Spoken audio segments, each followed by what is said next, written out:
बिलावल भुट्टो का आज़ाद कश्मीर इंतखाबात में धांधली का इल्ज़ाम। आज़ाद कश्मीर में जो हो रहा है, क्या हम इसे जमहूरियत का नाम दे सकते हैं?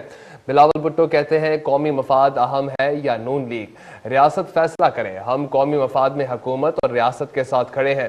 बिलावल भुट्टो का मजीद कहना था, हम पीछे नहीं हटेंगे, किसी के सामने नहीं झुकेंगे, हम अपनी 100% सीटें वापस छीन कर रहेंगे। जो हो रहा है मीरपुर से लेके पूंछ तक, क्या हम इसको जमहूरियत का नाम दे सकते हैं? हम पीछे हटेंगे नहीं, किसी के सामने झुकेंगे नहीं, हमारा 100% वोट, 100% सीटें इनसे छीन के रहूंगा इंशाअल्लाह ताला।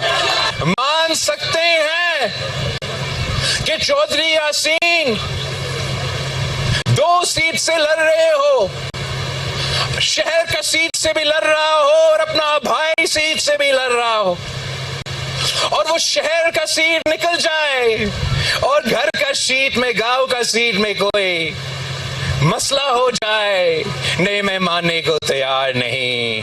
रियासत ने ये फैसला करना है, रियासत पाकिस्तान ने ये फैसला करना है, पाकिस्तान ने ये फैसला करना है कि क्या हमारे लिए कौमी मफाद ज्यादा अहम है या नून लीग का मफाद ज्यादा अहम है। हम रियासत के साथ हैं, हम पाकिस्तान जिंदाबाद कहने वाले हैं, हम वफाक परस्त सियासतदान हैं, हम कौमी मफाद में हुकूमत पाकिस्तान के साथ हैं, हम कौमी मफाद पे रियासत पाकिस्तान के साथ खड़े हैं। नून लीग के मफाद में हम किसी के साथ खड़े होने के लिए तैयार नहीं। मैं इंसिस्ट ये नहीं कर रहा था कि आप एहतजाज करने वालों के तमाम बातें मान लें, मगर कोई दरमियानी रास्ता निकल सकता था।